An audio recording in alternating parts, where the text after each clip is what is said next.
Commander Kesafara stood in front of the main screen on his warship. His 4 eyes looked at the 3 human ships moving slowly through space. They looked like simple cargo ships. Big, slow, and helpless. Perfect targets for his hunting fleet. "Report," Kesafara said to his crew.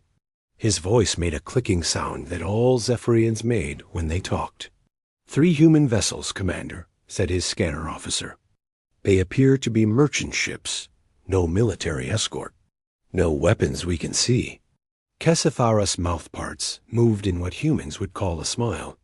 His people had been hunting in this part of space for many cycles.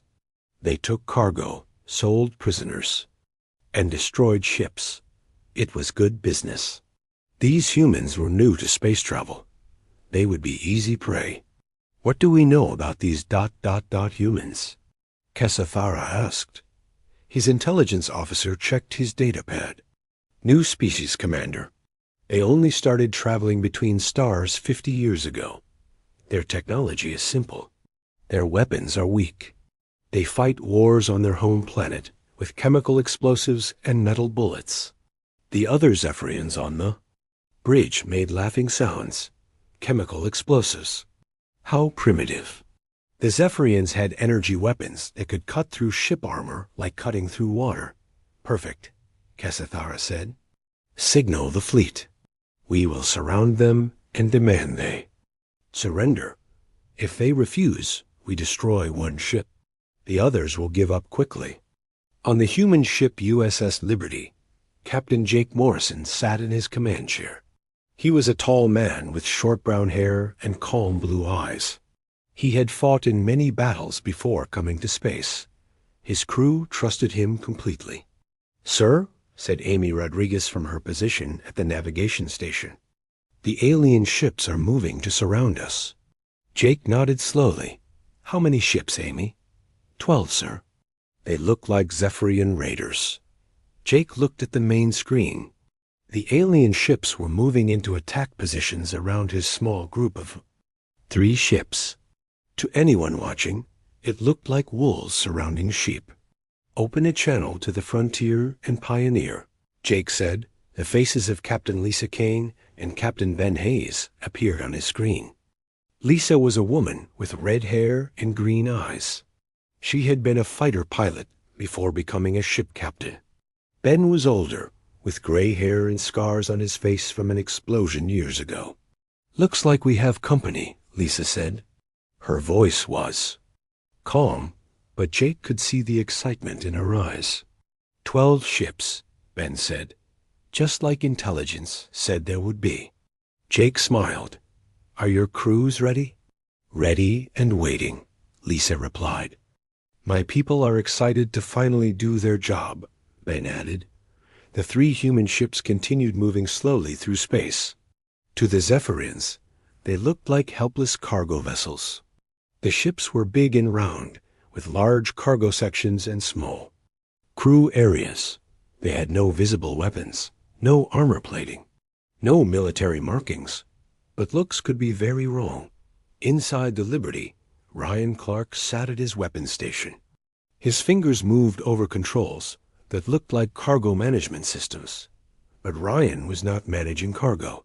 He was preparing weapons that were hidden inside fake cargo containers. "Weapons ready, sir," Ryan said quietly. "Good," Jake replied. "Wait for my signal." In the engine room, Chief Engineer Kelly Roberts watched her displays. The Liberty's engines looked old and simple from the outside. But Kelly had built something special inside them. Something the Zephyrians would not expect. "Power levels normal," Kelly reported. "Special systems ready." On the USS Frontier, Lieutenant Tony Martinez was doing the same thing. His ship looked like a cargo vessel, but it was really a warship in disguise. The fake cargo containers held missile launchers. The simple-looking hull had hidden armor underneath. The Zephyrian fleet moved closer. Commander Kesafara was pleased with how easy this would be. The human ships were not even trying to run away. They just kept moving slowly forward, like cattle walking to be slaughtered. Open a channel to the human ships, Kesethara ordered. The communications officer pressed buttons on his control panel. Channel open, Commander. Kesethara stood tall and tried to look frightening. Human ships, this is Commander Kesethara of the Zephyrian hunting fleet. You are surrounded. Power down your engines and prepare to be boarded.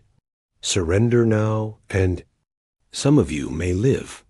On the Liberty's bridge, Jake listened to the alien commander's words. The universal translator made the clicking sounds into human speech. Jake looked at his crew. Amy was ready at navigation. Ryan was ready at weapons. Everyone was calm and prepared. Jake pressed the communication button. This is Captain Jake Morrison of the human vessel Liberty. We are peaceful merchants carrying cargo to the colonies. We do not want trouble. Kesethara made his laughing sound again. Trouble has found you, human. You have 30 seconds to surrender. Jake looked at the tactical display. The alien ships were exactly where they wanted them to be. Not too close, but close enough. The trap was perfect. Amy, Jake said quietly, send the signal to all ships. Amy pressed a single button. A coded message went out to the Frontier and Pioneer. 3 simple words. Spring the trap. Jake sat back in his chair and smiled. The Zephyrians thought they were hunting helpless merchants. They had no idea they were about to learn why humans had a saying. There are no unarmed human ships. Only ships you haven't seen fight yet. The countdown began. 20 seconds. 15. 10. The Zephyrians prepared to destroy one human ship as an example to the others.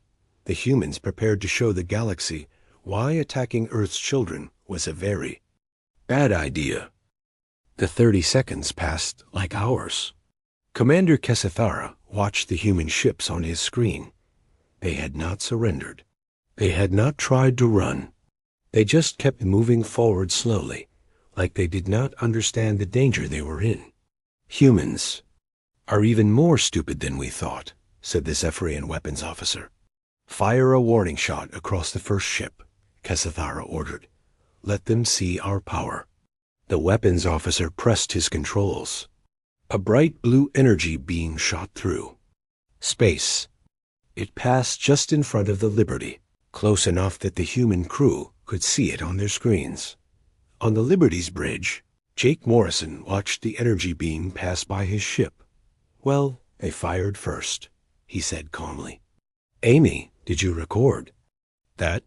Yes, sir, Amy Rodriguez replied. We have proof they attacked first. Jake pressed his communication button again. Zephyrian Commander, you just fired on a peaceful merchant vessel. That was a mistake. Kesethara made his clicking laugh sound. That was a warning, human. The next shot will not miss. Surrender now. I don't think so, Jake said. Then he spoke. To his crew.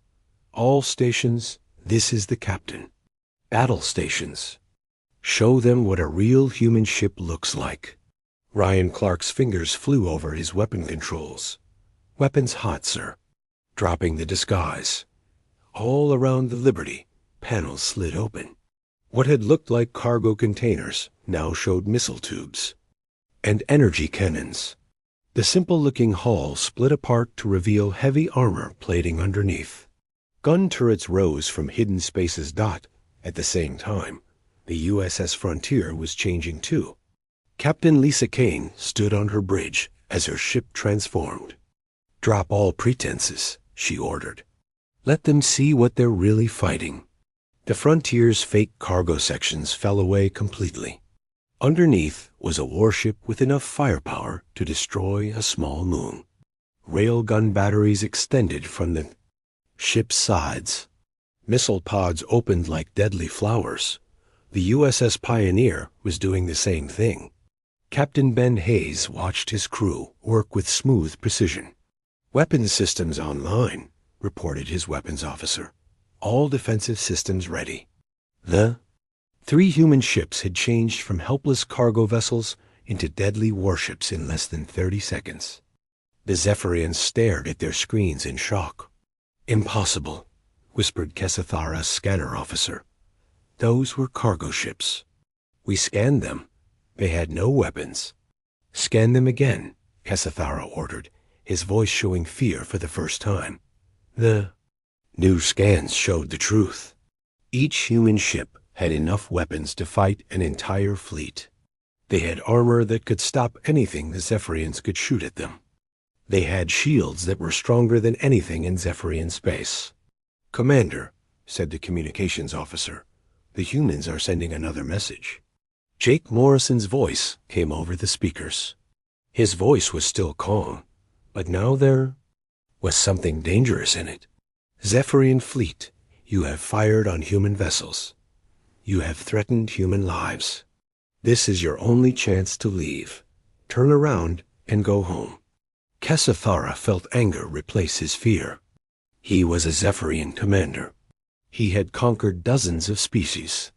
He would not be frightened by 3 ships, no matter how many weapons they had. "All ships," he broadcast to his fleet, "attack the humans. Destroy them all." 12 Zephyrian warships opened fire at the same time. Energy beams and plasma missiles filled the space between the 2 fleets. The attack was powerful enough to destroy a space station.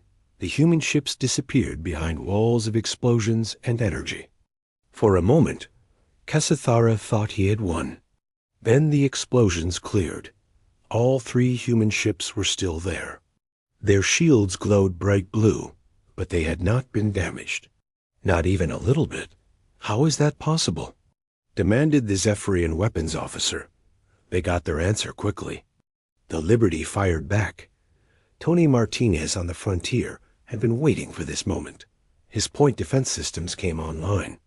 Hundreds of small cannons began shooting down the Zephyrian missiles before they could hit his ship.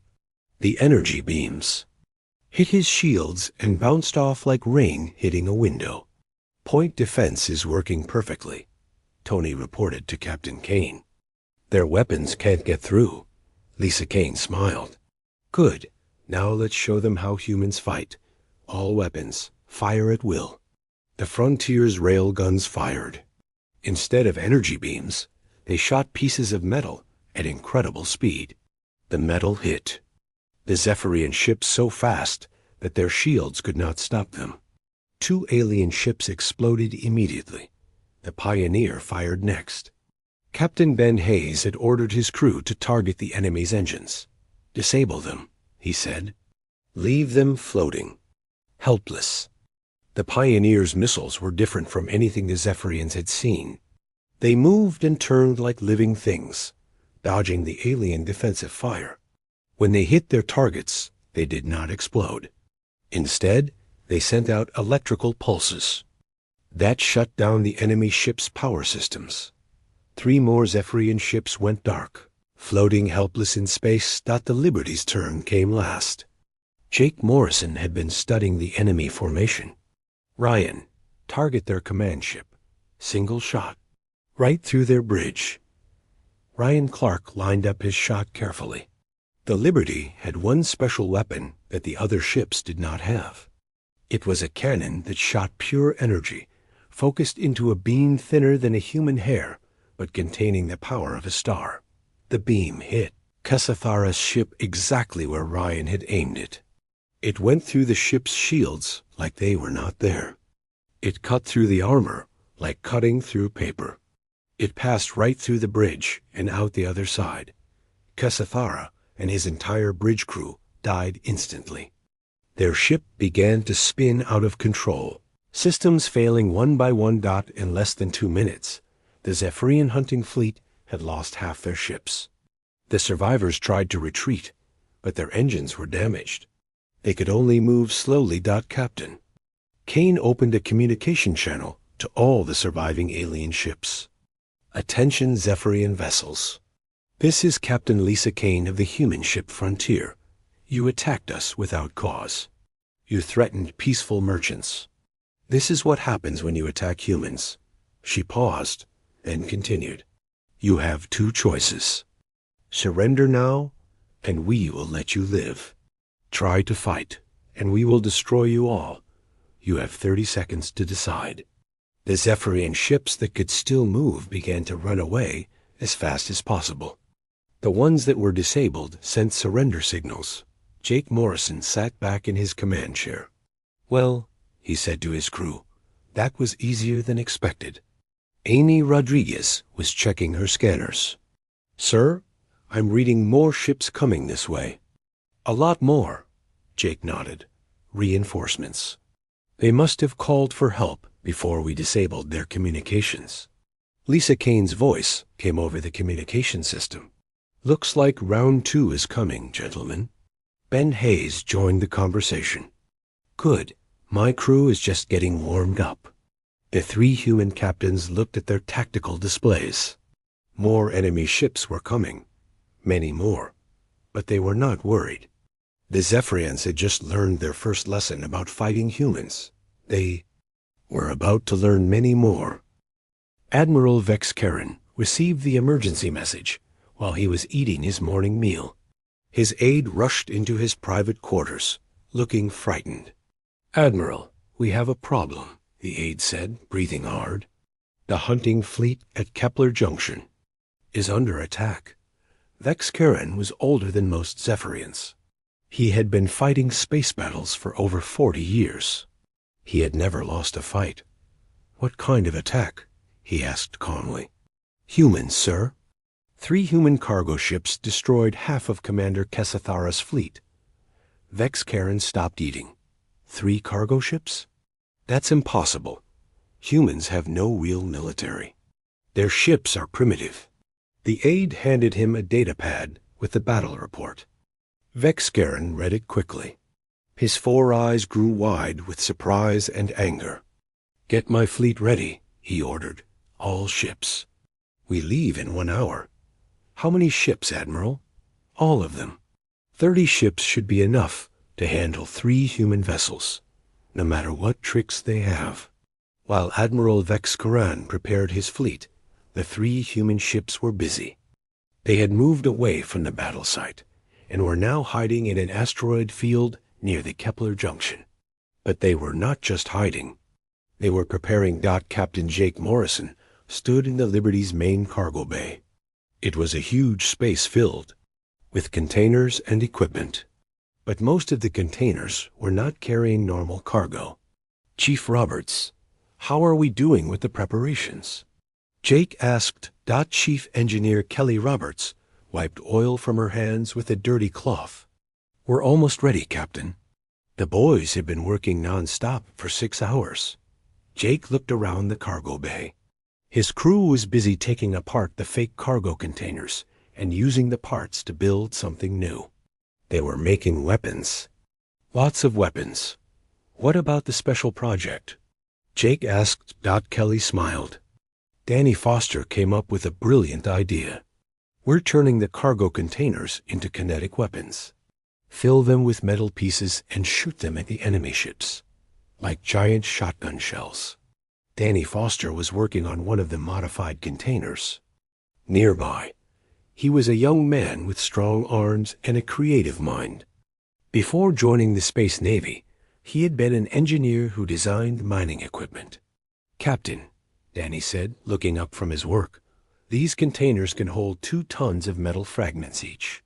When they hit an enemy ship and explode, it will be like getting hit by 1,000,000 bullets at the same time." Jake nodded approvingly. "Good work, Danny. How many can we make?"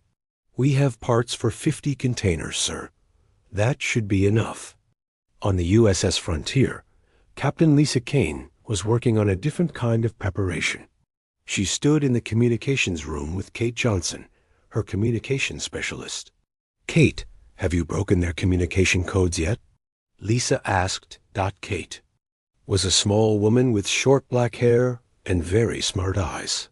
She had been working with alien communications for 5 years. "Almost there, Captain.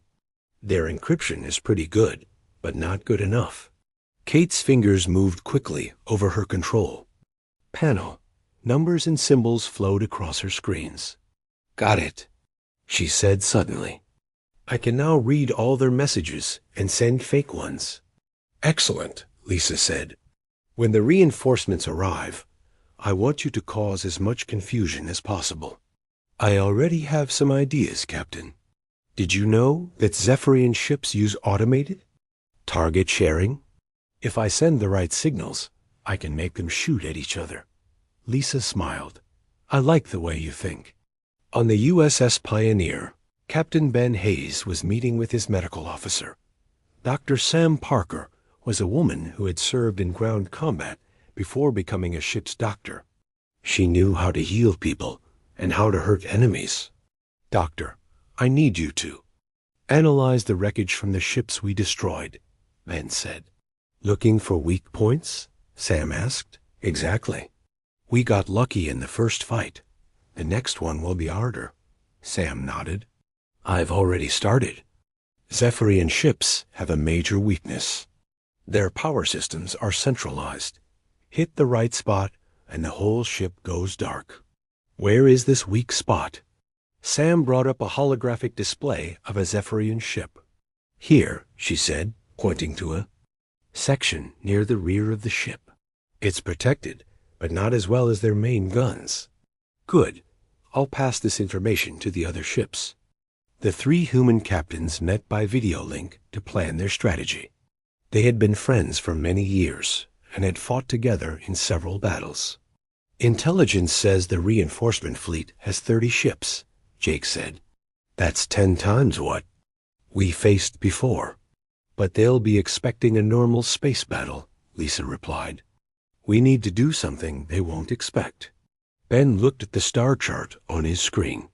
This asteroid field gives us advantages. We know it. They don't. What if we don't fight them like a normal fleet battle? Jake suggested. What if we fight like pirates? Hit and run. Use the asteroids for cover. Lisa's eyes lit up. Guerrilla warfare in space. I like it.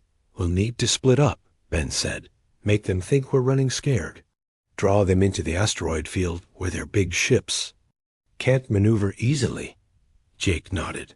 And then we use our special weapons. Danny's kinetic rounds, Kate's communication tricks, everything we've prepared. The three captains spent 2 more hours planning their battle. They knew the enemy would arrive soon. When they did, they would find that fighting humans was very different from fighting anyone else in the galaxy. Amy Rodriguez detected the enemy fleet first. Captain, I'm reading 30 ships approaching fast. They'll be here in 20 minutes. Jake looked at his crew. They were ready. The Liberty's cargo bays were full of improvised weapons. The ship's systems had been modified for maximum combat effectiveness. Everyone knew their job. All right, people, Jake announced over the ship's communication system. This is it. Remember, we're not just fighting for ourselves. We're fighting to show the galaxy that humans don't make easy targets. Ryan Clark checked his weapons one last time. Kinetic rounds loaded and ready, sir. Kelly Roberts reported from engineering. All systems running at peak efficiency. We're ready for anything. The USS Frontier finished its preparations too. Kate Johnson had intercepted several enemy messages and was ready to cause chaos in their communications. Tony Martinez had modified the ship's point defense systems to shoot down not just missiles, but small enemy fighters too. The USS Pioneer completed loading its special surprise. Captain Ben Hayes had ordered his crew to fill several cargo containers with industrial mining explosives. They would look like normal cargo if scanned, but they were really massive bombs. Admiral Vexcarin's fleet arrived at the edge of the asteroid field. He was confident that 30 ships could handle 3 human vessels, no matter how many weapons they had hidden. Scan the area, he ordered. Find those human ships. Sir, I'm reading 3 ships deep in the asteroid field. They appear to be running away. Vexcarin smiled with all 4 of his mouths. Perfect. They're trapped. We'll surround the field and destroy them when they try to escape. But as his fleet moved into position, Admiral Vex Karen made the same mistake that Commander Casathara had made. He thought he was hunting helpless prey. He was actually walking into the most dangerous trap humans had ever set. Admiral Vex Karen stood on the bridge of his flagship, the Crushing Fang. Through the main viewing screen, he could see the asteroid field where the 3 human ships were hiding. His 30 warships surrounded the field like a net around fish. Report. He ordered his tactical officer. All ships in position, Admiral. The humans are trapped in the center of the field. They cannot escape without passing through our fleet. Vex Karen nodded with satisfaction. And they cannot fight effectively while hiding among the asteroids. Their weapons will hit the rocks instead of our ships. What Admiral Vex Karen did not know was that the humans had spent the last 8 hours turning the asteroid field into a weapon. Hidden inside many of the larger asteroids were bombs that Chief Engineer Carl Rodriguez and his teams had placed there. Carl was the brother of Amy Rodriguez from the Liberty. He was an expert at demolitions and had served in the mining colonies before joining the military. He knew exactly how to make rocks explode in the most dangerous ways possible. Charges are set on 47 asteroids, Carl reported to Captain Ben Hayes over the secure communication channel. We can blow them whenever you give the word. Excellent work, Carl, Ben replied. Stand by. On the USS Frontier, Pilot Officer Nina Clark had been busy mapping every possible route through the asteroid field. She was Amy Rodriguez's younger sister and had inherited the same talent for navigation. But Nina had something extra. She could fly a ship through spaces so tight that computers said it was impossible. I've found 17 different escape routes, Nina reported to Captain Lisa Kane, and 23 attack routes that will let us hit the enemy from directions they won't expect. Lisa studied the route map on her screen. This one here, she sighed, pointing to a path that went behind a large asteroid. Can the Pioneer fit through there? Barely, Nina said with a smile. But Captain Hayes is a good pilot. He can do it. The 3 human ships waited in the center of the asteroid field. To the Zephyrians watching from outside, they looked trapped and helpless. The truth was very different. Admiral Vex Karen opened a communication channel to the human ships. Human vessels, this is Admiral Vex Karen of the Zephyrian Navy. You are completely surrounded. You have no chance of escape. Surrender now, and your deaths will be quick. Captain Jake Morrison replied from the Liberty. Admiral, this is Captain Morrison. We are peaceful merchants. We have done nothing wrong. Why are you attacking us? Vex Karen made the clicking laugh that all Zephyrians made when they were amused. You destroyed half of Commander Casathara's fleet. That was an act of war. They attacked us first, Jake said calmly. We were defending ourselves. It does not matter, Vex Karen replied. You will all die anyway. All ships prepare to advance into the asteroid field. Destroy anything that moves. The Zephyrian fleet began to move forward. 30 warships entered the asteroid field from different directions. Their plan was simple: surround the humans and destroy them with overwhelming firepower. The first ship to enter the field was the destroyer Bloody Talon. Its captain was eager to prove himself to the admiral. He pushed his ship deep into the asteroids, looking for the human vessels. Contact, reported his scanner officer. I have 1 human ship bearing 27 Mark IV. Attack, ordered the captain. The Bloody Talon fired its main guns at what looked like the USS Pioneer. Energy beams shot through space and hit their target. The ship exploded in a ball of fire.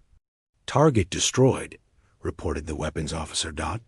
But then the scanner officer looked confused. Sir, I'm still reading the human ship. It's behind us now. The captain spun around to look at his rear display. The Pioneer was there, completely undamaged. What they had destroyed was a decoy fake ship parts, arranged to look like a real vessel. How did they? The captain began to say. He never finished the sentence. The Pioneer fired a single missile that hit the bloody Talon's power core. Dr. Sam Parker had analyzed the wreckage from the first battle perfectly. She knew exactly where to hit. The Zephyrian ship went dark and began drifting helplessly all around the asteroid field. The same thing was happening.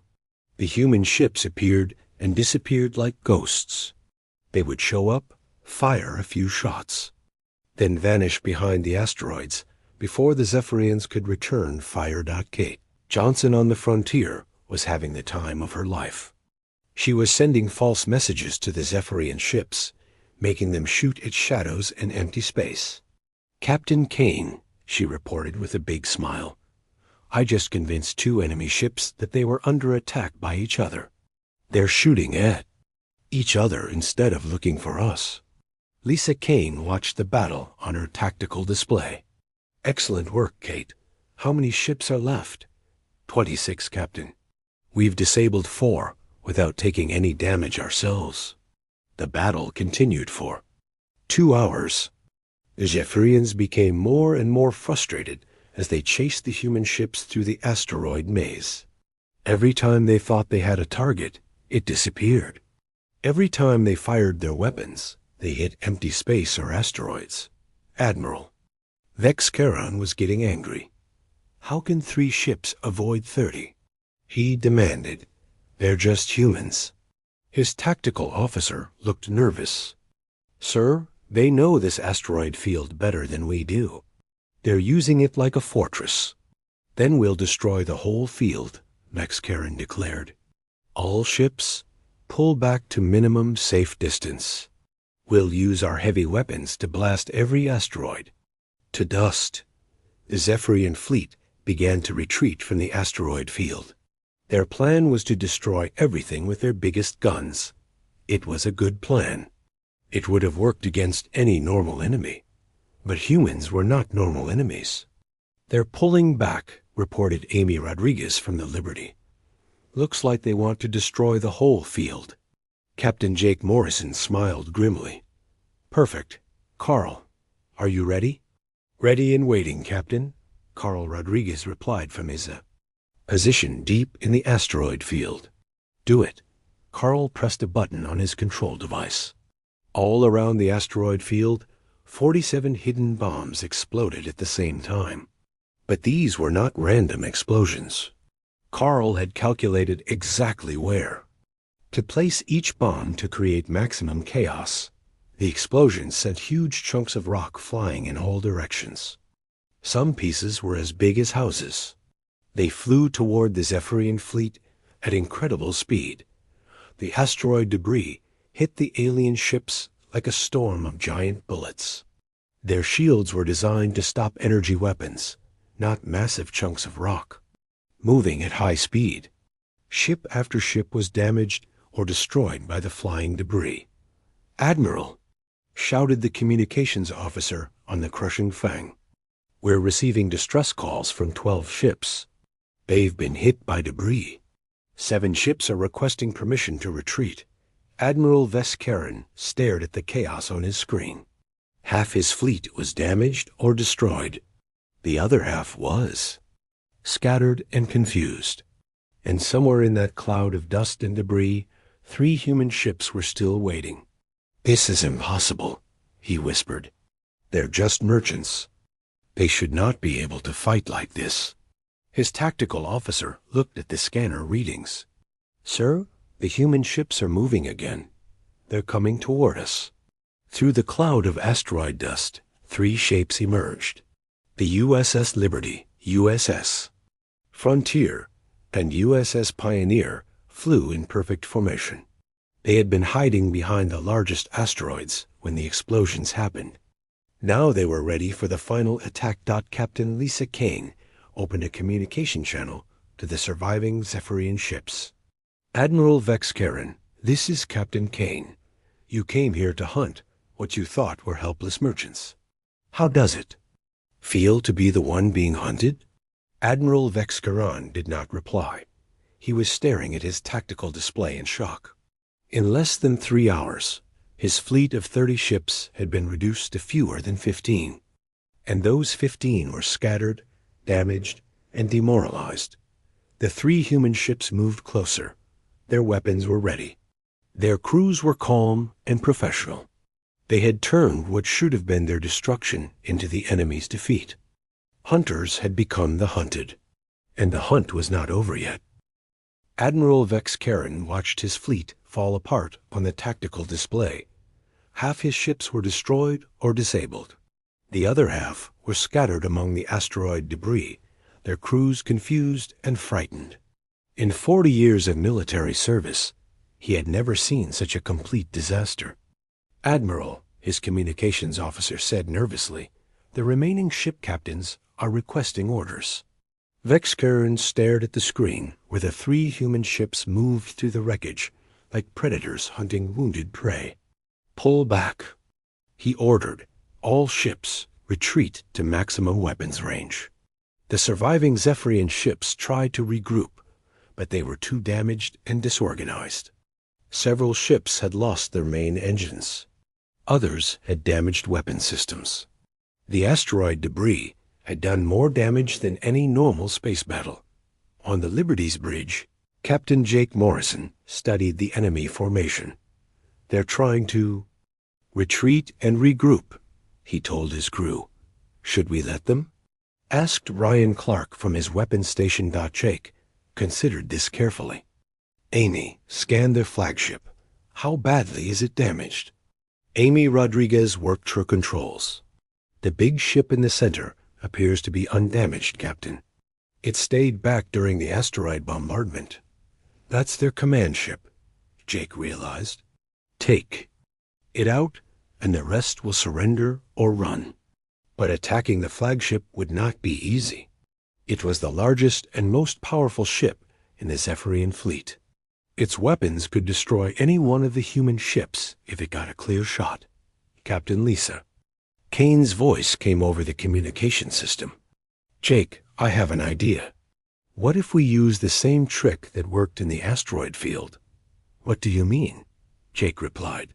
"Make them think we're doing one thing while we're really doing something else. Distraction and misdirection." Jake smiled. Lisa always had good ideas. "What did you have in mind?" "Ben and I will attack from the front, making a lot of noise. You circle around behind and hit their engines. Without engines, that big ship becomes a floating target." Captain Ben Hayes joined the conversation. "I like it. My ship took some damage, but we can still fight." Greg Thompson, the tactical specialist, on Jake's ship, had been studying the Zephyrian flagship during the entire battle. He was a quiet man who noticed things that others missed. "Captain," Greg said, "I've been analyzing their ship design. That flagship has a weakness." "What kind of weakness?" "Their engine system uses a central power distributor. It's heavily armored. But there's one spot where the armor is thinner. If we hit it with a precision shot, we can disable their entire propulsion system." Jake looked at the tactical display. "Show me." Greg highlighted a section on the rear of the enemy flagship. "Here, sir. It's only a few meters wide, but if we can hit it exactly—" "Can you make that shot?" Greg nodded confidently. "Yes, sir. I've been calculating the firing solution for the last hour." The 3 human ships began their final attack. The Frontier and Pioneer moved toward the enemy fleet from the front, their weapons blazing. To the Zephyrians, it looked like a desperate frontal assault. Admiral Vex Karen saw the 2 human ships approaching and felt a moment of hope. "Finally," he said, "they're attacking like normal ships.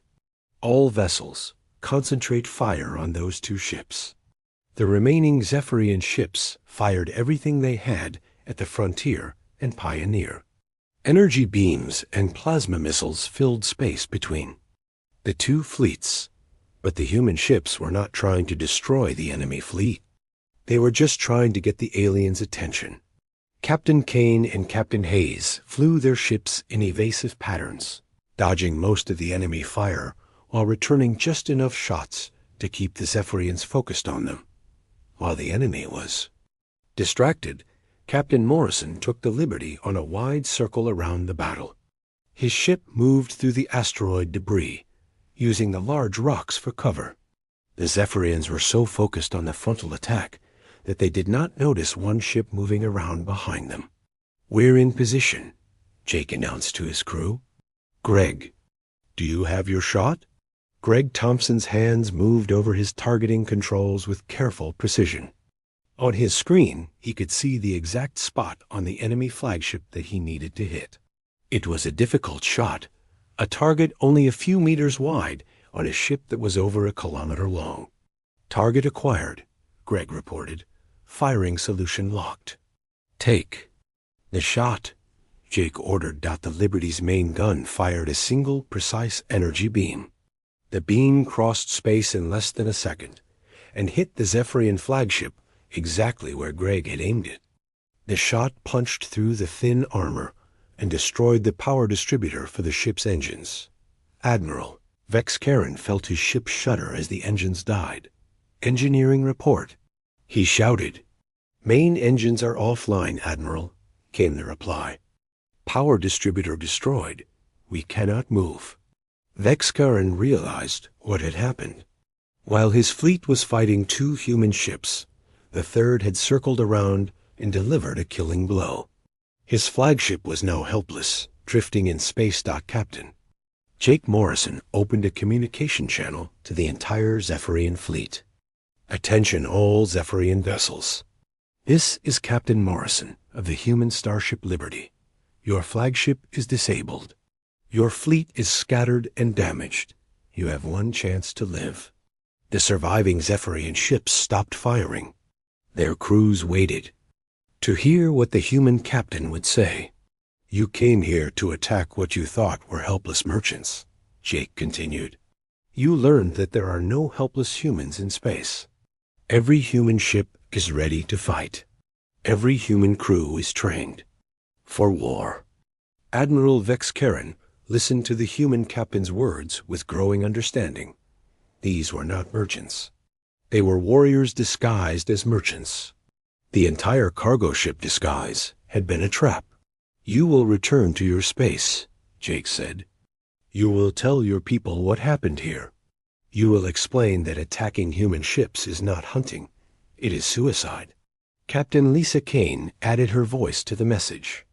"Any Zephyrian ship that attacks humans in the future will face the same fate.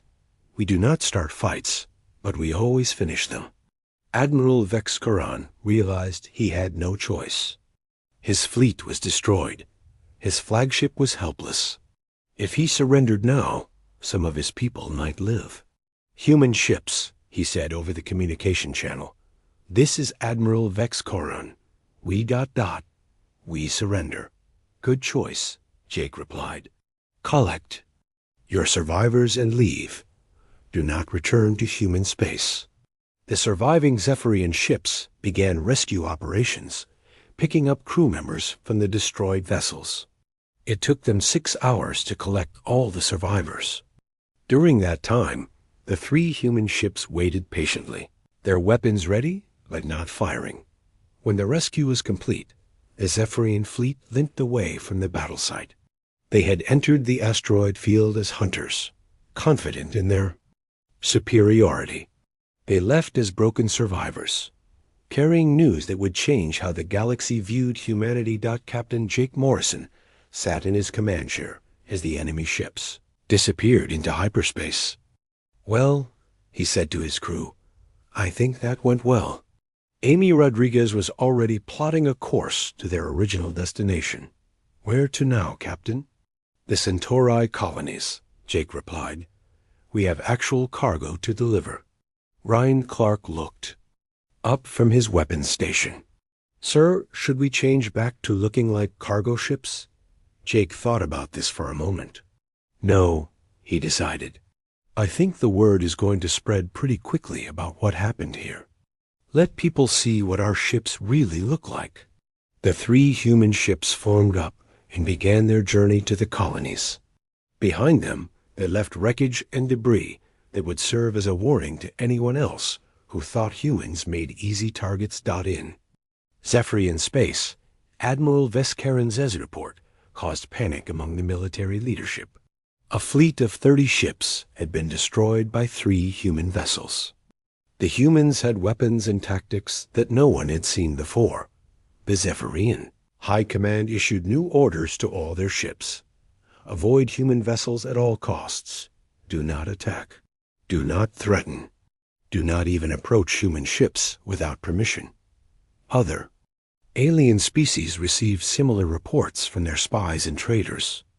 The humans were not the weak, primitive species that everyone had thought. They were something much more dangerous. In human space, the battle was reported as a minor pirate encounter. 3 cargo ships had successfully defended themselves against raiders.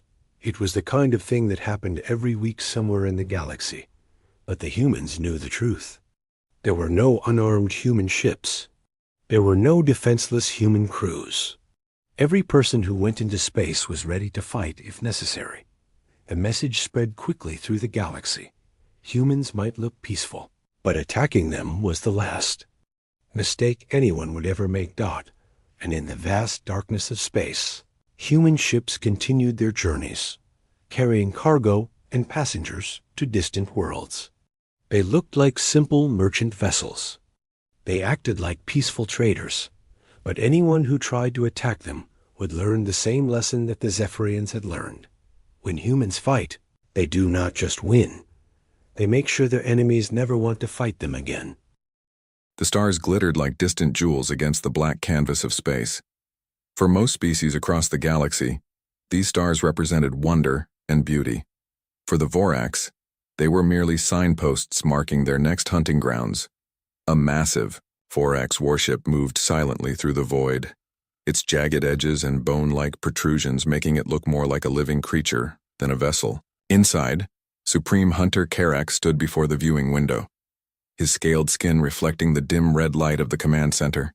His 4 eyes narrowed as he studied the small blue planet that appeared on the long-range scanners. Another world, ripe for the hunt, he growled, his multiple rows of teeth glistening. What species inhabits this system? The intelligence officer approached, keeping his head lowered in respect. They call themselves humans, Supreme Hunter. Relatively new to space travel. Only 7 major colonies beyond their homeworld. Karax made a sound between a hiss and a laugh. New prey is always the sweetest. Prepare the vanguard. We will follow the sacred pattern. The sacred pattern had served the Vorax for thousands of years. Isolate, terrify, devour. No species had ever disrupted this ritual of conquest.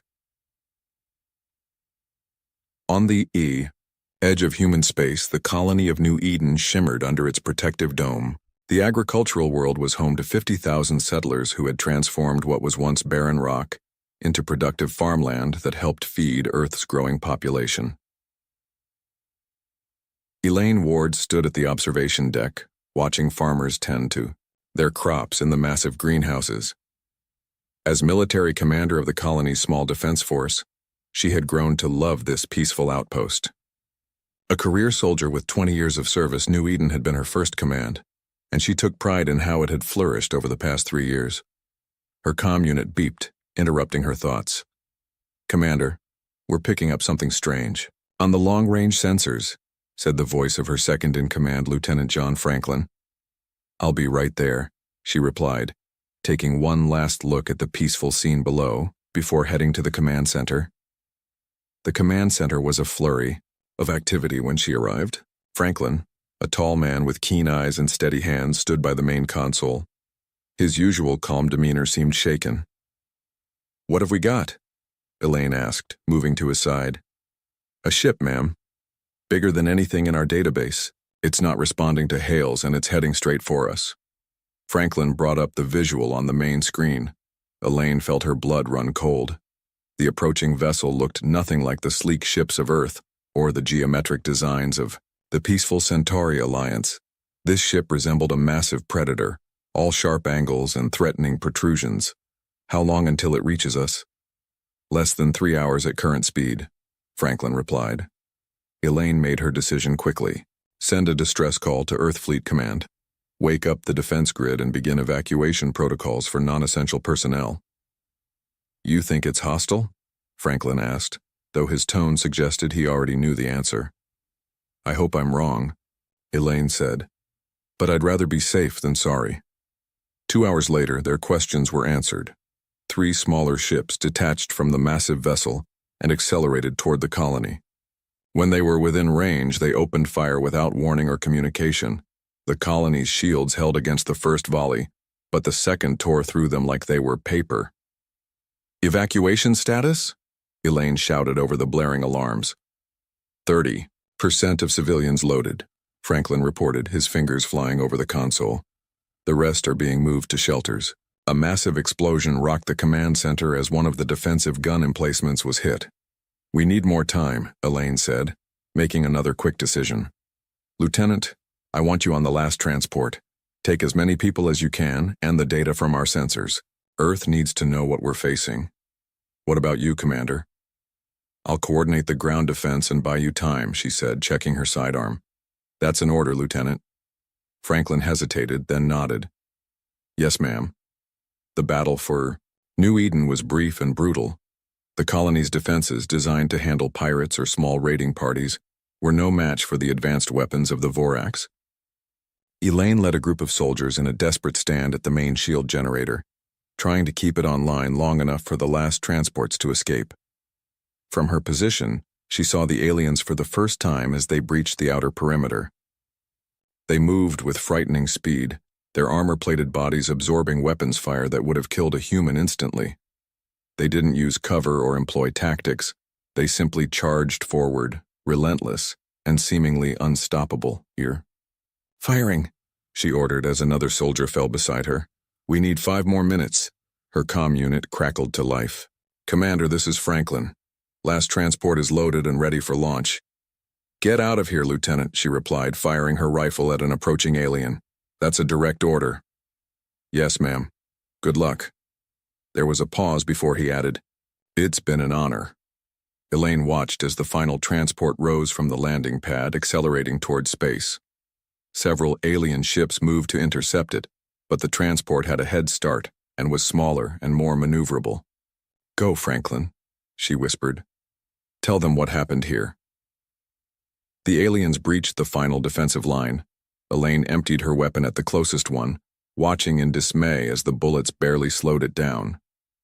As it approached, she got a clear look at its face. 4 eyes, arranged in a predator's forward-facing pattern, all focused on her with terrible intelligence and hunger. She reached for her last grenade. Franklin's transport shuddered as it accelerated away from New Eden. The small view screen showed the colony burning, alien ships circling it like vultures. Of the 50,000 colonists, he had managed to save fewer than 300. Lieutenant, called the pilot. One of them is pursuing us. Franklin moved to the cockpit. Emergency jump as soon as we're clear of the gravity well. The drive isn't fully charged, the pilot warned. We might not make it all the way to Earth. We just need to get away from that thing, Franklin said. We have to warn Earth. The ship lurched as enemy fire grazed their engines. The pilot worked the controls frantically, pushing the transport beyond its intended capabilities. Jump in 5 seconds, the pilot announced. Franklin watched the scanner as the alien ship closed the distance. They're faster than us, we're not going to make it. Just as the alien vessel came within optimal firing range, the stars blurred around them as the jump drive activated. The damaged transport hurtled through folded space, leaving New Eden and its attackers behind. In the sudden quiet after the jump, Franklin looked around at the frightened faces of the survivors. Children clutched their parents. Medical staff tended to the wounded. Everyone wore the same expression of shock and disbelief. Where are we? He asked the pilot. She checked the navigation system. About halfway to Alpha Centauri. The drive is fried. We'll need to limp the rest of the way on conventional engines. Franklin nodded. Send a coded message to Earth Fleet Command. Priority Alpha. Tell them. He paused, the image of those 4 hungry eyes still vivid in his mind. Tell them the predators have come. The transport ship limped into Earth's orbital defense perimeter 3 weeks after escaping New Eden. Its hull was scorched, life support systems barely functioning. By the time Earth fleet vessels reached them, 27 survivors had died, from injuries or system failures. Lieutenant John Franklin stood on shaky legs as medical personnel helped the remaining survivors off the ship. His uniform hung loose on his frame after weeks of rationed supplies. Dark circles framed his eyes, but they remained alert and determined. Admiral Catherine Winters waited at the boarding ramp. A tall woman with silver-streaked hair pulled back in a tight bun. She commanded Earth's defense forces with cool efficiency and unwavering resolve. "Lieutenant Franklin," she said, her voice calm, despite the gravity of the situation. "Walk with me." Franklin followed her to a secure meeting room overlooking the blue curve of Earth. Several grim-faced military leaders and scientists sat around a large table. "Tell them what you told me," Winters said. Franklin cleared his throat. The colony of New Eden was attacked without warning by an unknown species. They ignored all communication attempts. Their technology far exceeds ours. Commander Ward and most of the colony's 50,000 inhabitants were killed. He paused, steadying himself. "I have sensor data and visual recordings." A technician inserted Franklin's data chip into the table's central terminal. The room darkened as images appeared in the air above them. The recordings showed the alien ships, the brutal efficiency of their attack, and finally, close-up images of the Vorax themselves. 8 feet tall, covered in natural armor plating, with 4 forward-facing eyes that glinted with cold intelligence. "They moved like predators," Franklin continued. "No fear, no caution. They seemed to enjoy the hunt." A man at the far end of the table leaned forward. His rumpled clothes and unkempt hair stood in stark contrast to the crisp uniforms around him. "Fascinating," he said, studying the images with intense focus. Their eye placement, body structure, movement patterns, all classic apex predator traits. Admiral Winters nodded toward him. "Lieutenant Franklin, meet Dr. Peter Lawson, xenobiologist specializing in predatory behavior." Lawson stood and walked around the table, examining the floating images from different angles. "I've studied predators across 12 planets, but nothing like this. These creatures evolved as pack hunters, but highly intelligent ones." He pointed to features on the alien's body. Natural armor, multiple redundant systems. They evolved on a world where everything was trying to kill them, and they came out on top. "That's very interesting, Doctor," one of the military officers said impatiently. "But how do we stop them?" Lawson smiled, though there was no humor in it. "That's exactly what makes it relevant. If we understand how they hunt, we can predict their behavior." Franklin looked at the scientist with new interest. "You're saying we should think of them as animals?" "Highly evolved, technologically advanced animals," Lawson corrected. "But yes, all predators follow patterns. It's hardwired into their brains." Admiral Winters stepped forward. "We've received reports of attacks on 2 more frontier colonies since New Eden fell. We're dealing with a systematic invasion." The room fell silent as the implications sank in. "We need to assemble a team," Winters continued. "The best minds we have. Dr. Lawson will lead the scientific analysis. Captain Susan Blake, I want you heading tactical." A woman with close-cropped blonde hair nodded sharply. "Yes, Admiral." "Major Alan Rodriguez will command our special response forces," Winters added, nodding to a broad-shouldered man with watchful eyes.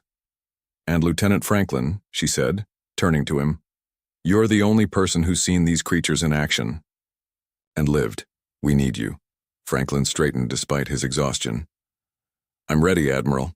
Over the next week, reports of attacks came in from across the outer colonies. Each followed the same pattern: communications cut off, followed by total destruction. Earth's fleet scrambled to evacuate the most vulnerable outposts, but they were always one step behind the Vorax.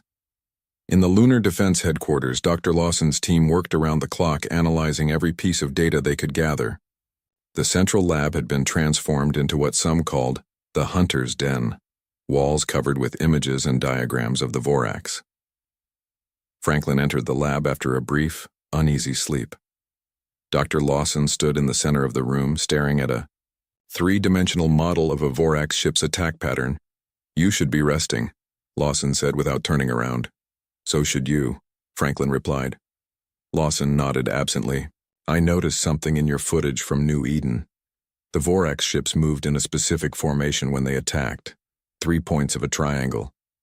Like wolves circling prey," Franklin said, remembering his grandfather's stories of hunting in the mountains of Earth. "Exactly!" Lawson spun to face him, excitement breaking through his fatigue. "And what do wolves do when they hunt? They drive their prey toward an ambush point." Franklin studied the attack pattern. But there was no ambush. At New Eden, they just attacked from 3 directions. "Yes, because they were dealing with a fixed target," Lawson explained. "But look at this." He pulled up footage from another colony attack where the defenders had attempted to flee. The Vorax ships had split their formation, some pursuing directly, while others curved away, only to reappear ahead of the fleeing vessels. "They're using the same hunting tactics their ancestors used on their homeworld," Lawson said. "Just adapted for space." Captain Blake entered the lab, her expression serious but her eyes alert with interest. "If they hunt like predators, can they be trapped like predators?" "That's what I'm thinking," Lawson replied. "Every predator has blind spots, instinctual behaviors that can be exploited." Major Rodriguez joined them, his heavy footsteps announcing his arrival. "My team is ready for deployment, but we need a strategy that gives us a fighting chance." These things shrugged off standard weapons like they were nothing. Lawson tapped his tablet, bringing up a biological scan of a Vorax warrior. "Their natural armor has weak points, here at the joints and near their secondary breathing apparatus. So we need specialized weapons," Rodriguez said. Blake studied the images. "And we need to understand their larger strategy. They're not just random hunters, they're conquering systematically." Franklin pointed to the star map showing the pattern of attacks. "They're working their way inward, isolating outposts before moving to more defended targets." "Classic predator behavior," Lawson confirmed. "Remove the weakest prey first, then move up the food chain." Admiral Winters joined them, her face showing the strain of too many sleepless nights. "We just lost contact with the Neptune defense perimeter. 3 outposts gone dark simultaneously." The team fell silent. Neptune was the outer edge of Earth's main defensive line. "They're coming for the heart of human space," Blake said. Winters nodded grimly. "We have days, maybe a week before they reach Mars. Whatever plan you're developing, speed it up." As the Admiral left, Franklin turned to Lawson. "You said every predator has weaknesses. What are theirs?" Lawson smiled, a glint of something almost predatory appearing in his own eyes. "Predators get overconfident. They don't expect prey to fight back in unexpected ways. And most importantly, they've never encountered humans before." "What makes us different?" Rodriguez asked. "We evolved from prey species that became predators ourselves," Lawson explained. "We understand both sides of the hunt. And if I'm right, these Vorax have never lost a hunt in their entire evolutionary history." He looked around at the team. "They don't know how to handle failure, and that's exactly what we're going to give them." The war room inside Neptune's largest defensive station buzzed with urgent activity. Officers moved between stations, coordinating the last elements of the plan, while engineers made final adjustments to weapon systems. 3 days had passed since the meeting at lunar headquarters, and now humanity prepared to make its first real stand against the Vorax. Lieutenant Commander Olivia Grant studied the holographic display showing the deployment of Earth's forces around Neptune. At 32, she was younger than most officers of her rank, having risen quickly through the fleet due to her tactical brilliance and cool head under pressure. Now she commanded the stealth destroyer USS Defiance, a ship that would play a crucial role in the coming battle. "All ships report ready, Commander," her communications officer said. Olivia nodded. "And the decoys?" "In position and broadcasting at full strength." The plan they had developed was risky.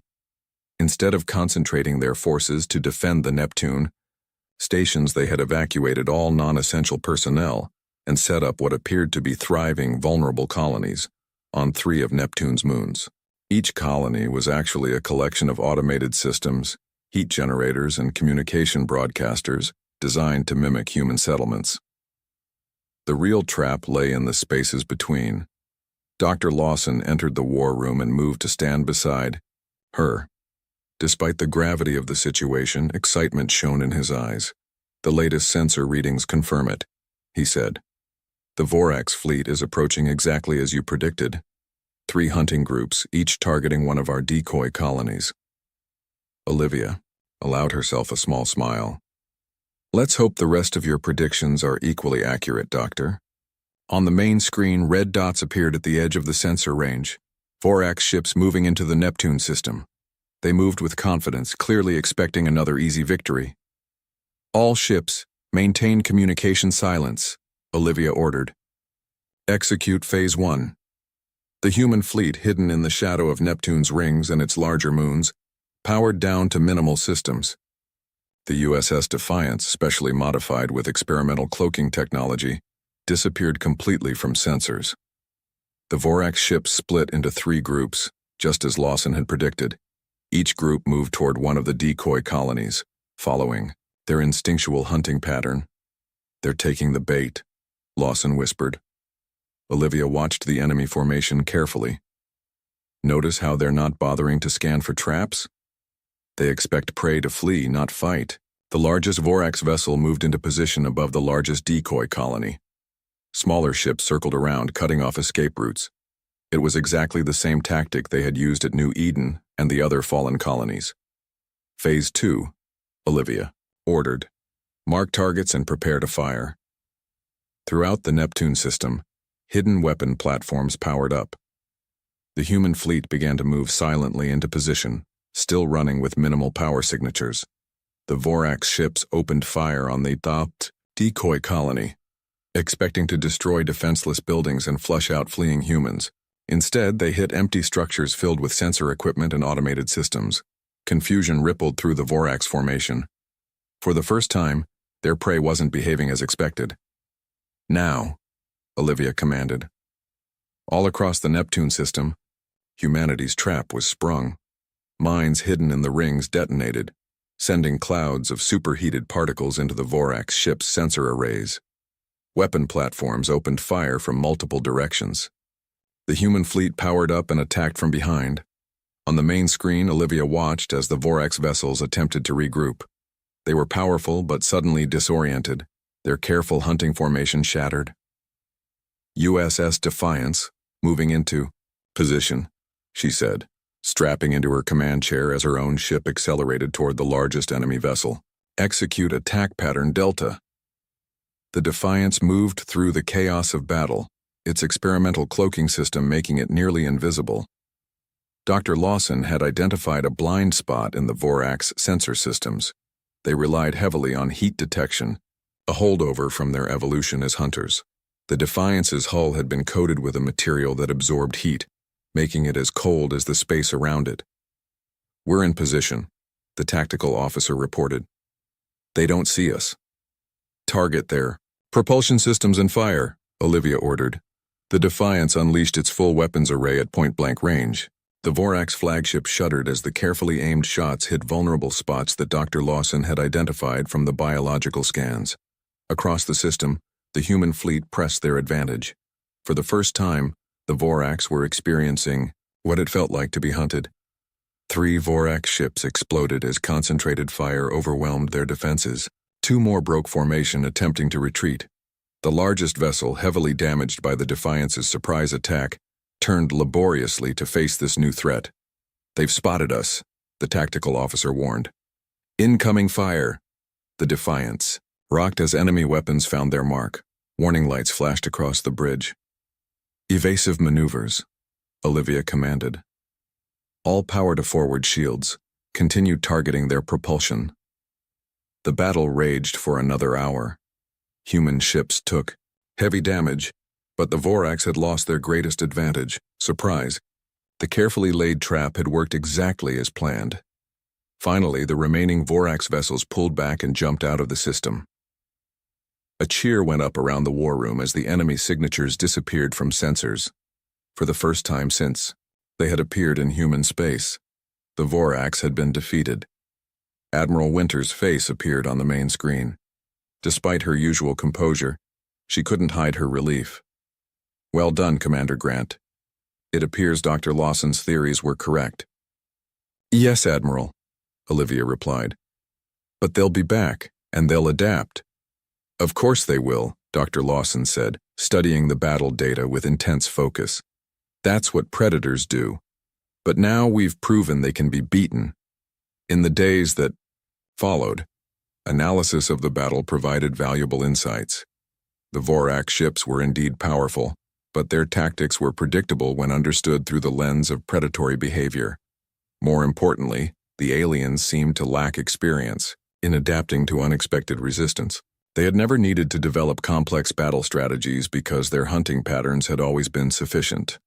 At lunar headquarters, Lieutenant Franklin stood with Major Rodriguez as they reviewed the battle footage. "We hurt them," Rodriguez said with grim satisfaction. "But Lawson says they'll come back angrier and more cautious. Next time they won't fall for the same trap." Franklin nodded. "Then we'll need new traps." Across the room, Captain Blake was coordinating defense strategies with colony leaders. "The Neptune victory bought us time, but not much. Intelligence suggests they're gathering a much larger force." Admiral Winters entered, her face grave. "We just received a transmission. It appears to be from the Vorax." The room fell silent as she played the message. The image showed a Vorax warrior, larger than those they had seen before. Its 4 eyes glowed with intelligence and rage as it spoke in a deep, guttural voice that had been run through a translation system. "Humans," it said, the translated word sounding like a growl. "You have earned the attention of the Supreme Hunter. No prey has ever wounded the pack before. This makes your meat worthy. We will come for you and we will feast on your worlds." The message ended. No demands, no negotiations, just a promise of continued hunting. Dr. Lawson smiled grimly. "They're intrigued by us now. We're no longer just prey. We're a challenge." "Is that supposed to be good news?" Rodriguez asked. "Actually, yes," Lawson replied. "They're acknowledging us as worthy opponents. For a predator species, that's almost respect." Admiral Winters looked around the room at her team. "The real war has only just begun. They'll return with greater numbers and new tactics. We need to be ready." Franklin stared at the frozen image of the Supreme Hunter. "At least now they know. Humans aren't just prey. We can hunt too." 2 weeks after the victory at Neptune, Mars became the new front line. The red planet, home to over 5 million colonists, buzzed with activity as civilian evacuations continued around the clock. Military transports landed constantly, bringing troops and equipment to strengthen the defenses.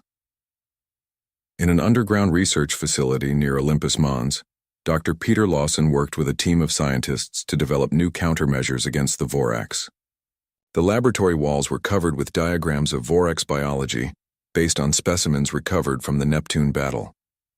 Franklin, now promoted to full commander, entered the lab carrying a tablet with the latest intelligence reports.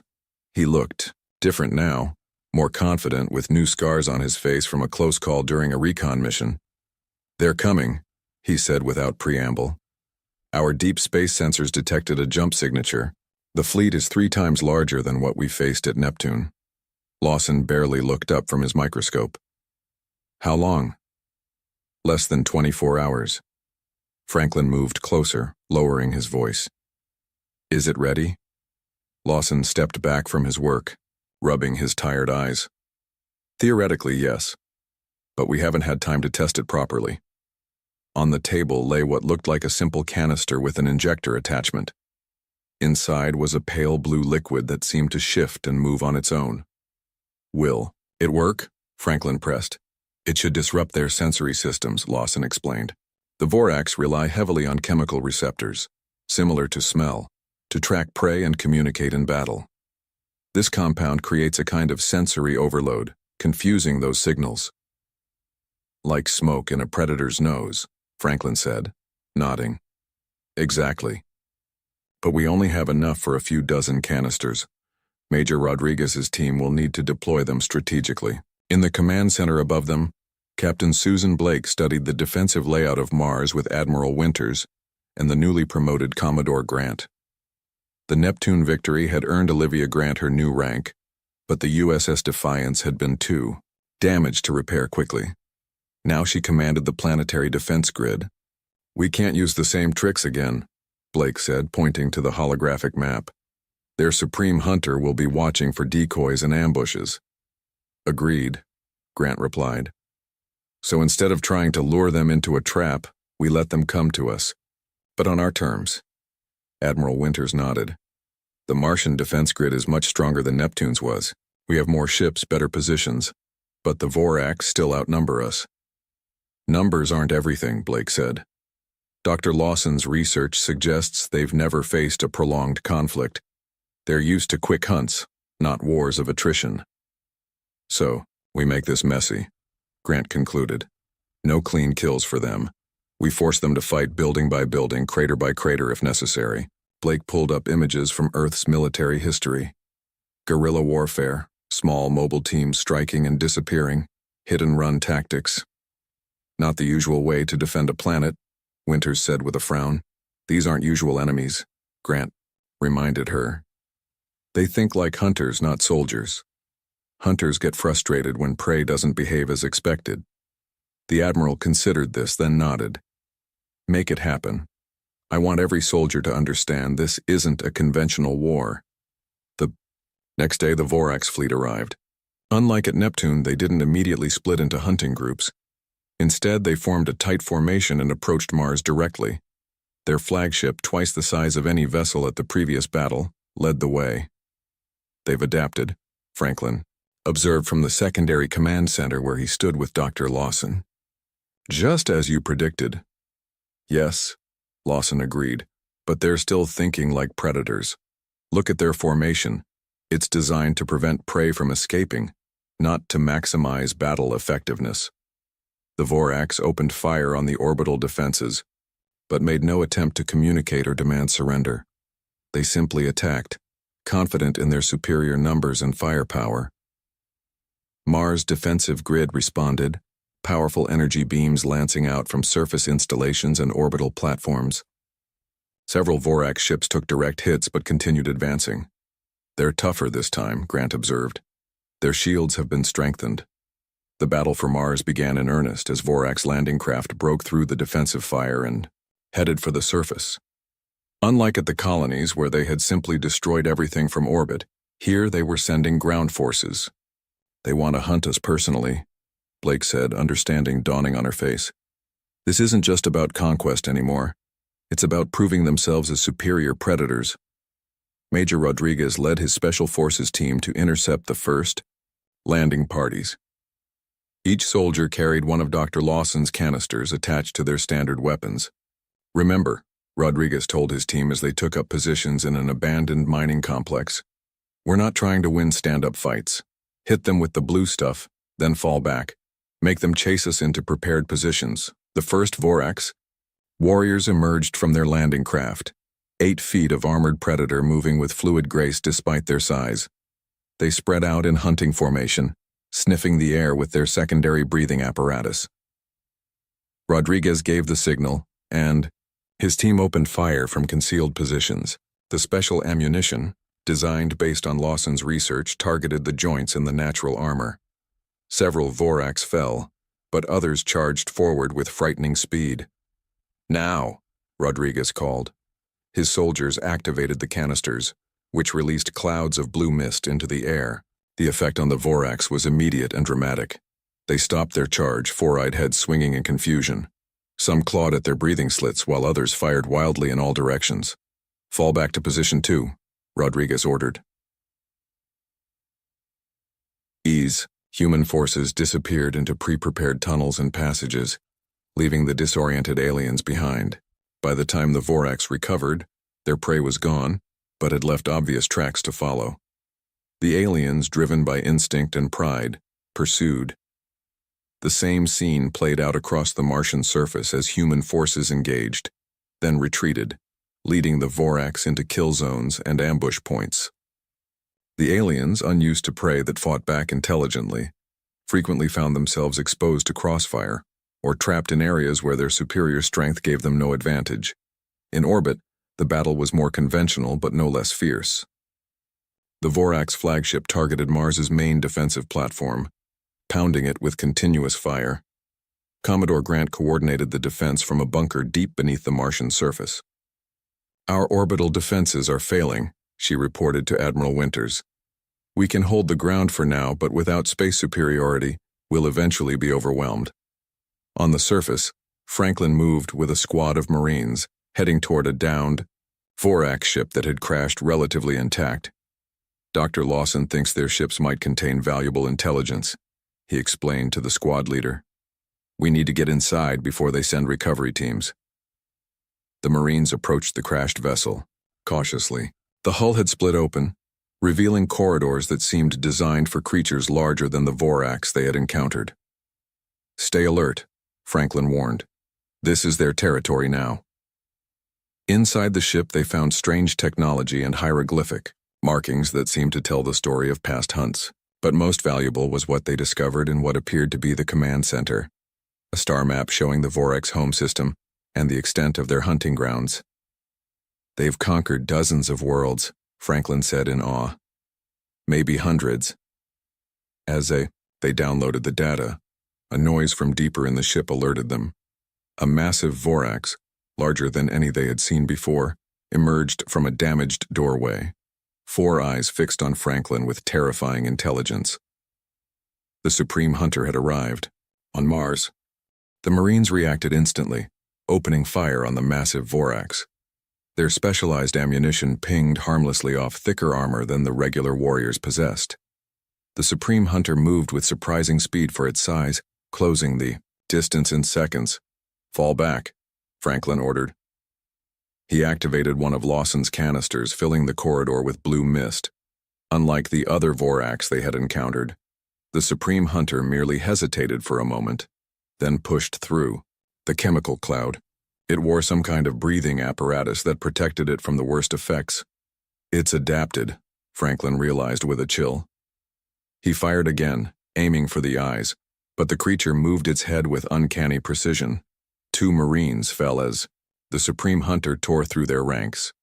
The rest retreated with Franklin toward the exit, laying down covering fire.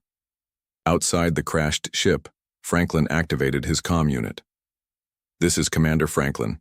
We have direct contact with the Supreme Hunter, requesting immediate air support." The squad's dropship swooped in, firing missiles at the ship's hull. The explosion bought them precious seconds as debris rained down. Franklin and the remaining Marines sprinted toward their extraction point.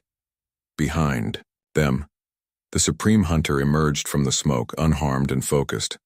"Sir," one of the Marines called out, "it's not pursuing." Franklin looked back in surprise. The Supreme Hunter stood watching them, its 4 eyes glinting with what seemed like amusement. It made a gesture that needed no translation. "This hunt is just beginning." Then it turned and disappeared back into the crashed ship. Franklin clutched the data drive they had obtained. "Get us back to command. Now." At Mars Command, Admiral Winters reviewed the situation with increasing concern. The ground battle had turned into a bloody stalemate.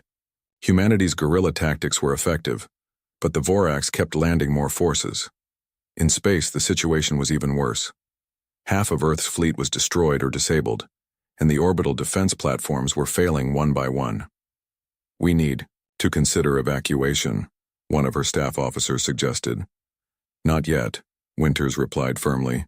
"We still have options." The door slid open as Franklin rushed in, still wearing his dust-covered combat gear. "Admiral, we recovered critical data from a downed Vorax ship, and I had direct contact with their Supreme Hunter." He quickly relayed what had happened, then handed the data drive to the technical team. "Their leader came personally," Blake said, her tactical mind working.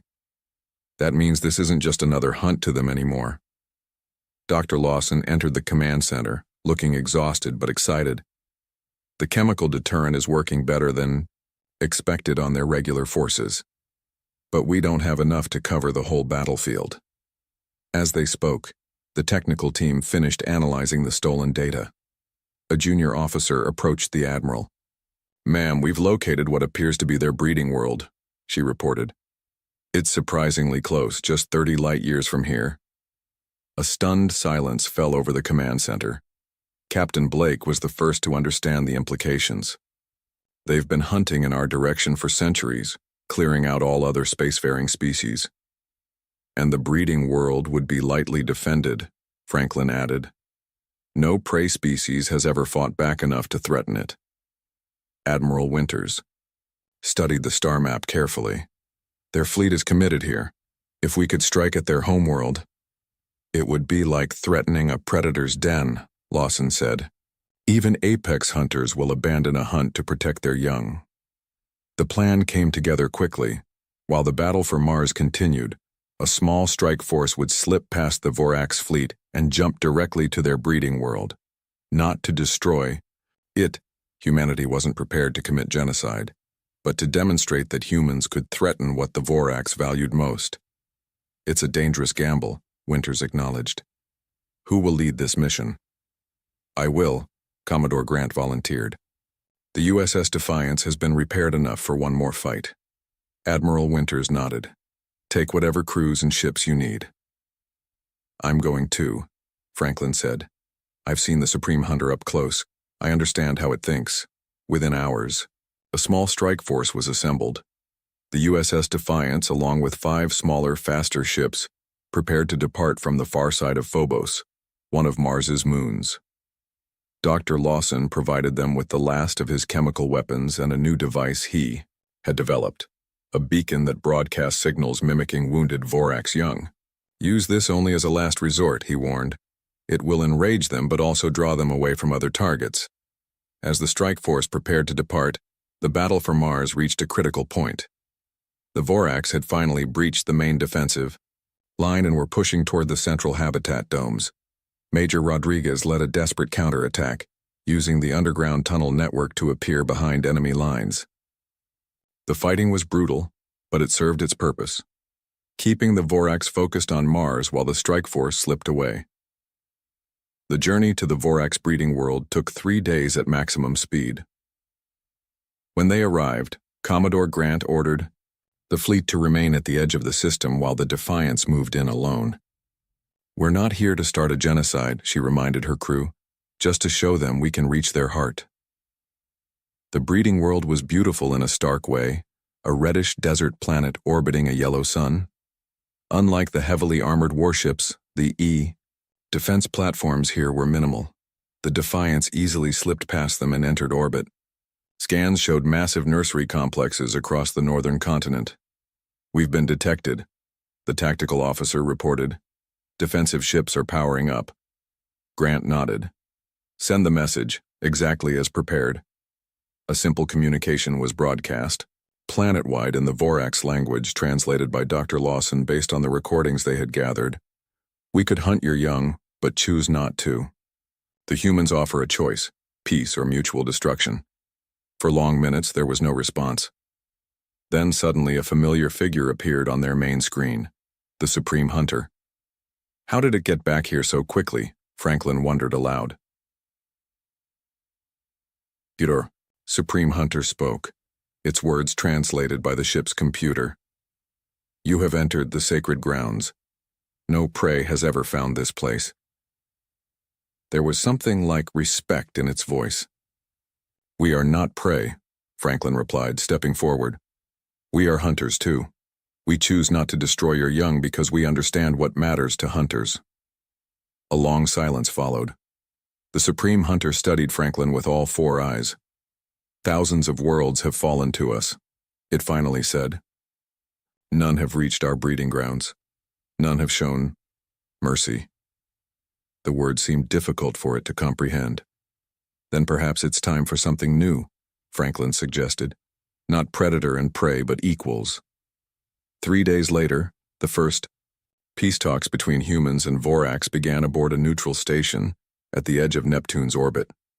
The war that had threatened to destroy humanity had instead forced the galaxy's most feared predators to recognize another species as worthy of respect. As Franklin watched the Supreme Hunter and Admiral Winters begin their historic meeting, Dr. Lawson stood beside him. "You know," Lawson said quietly, "in Earth's history, the most successful predators weren't always the strongest or fastest." "What were they?" Franklin asked. "The ones who learned to cooperate. The ones who understood that sometimes not hunting is the smarter strategy." Lawson smiled. "We just taught that lesson to the galaxy's apex predator." Franklin watched as human and Vorax representatives cautiously began to build understanding. "I think both sides had something to learn." Outside the viewport, Earthships and Vorax vessels orbited Neptune together, no longer as hunter and prey, but as the first members of a new galactic order, one where humanity's unique perspective would reshape the stars.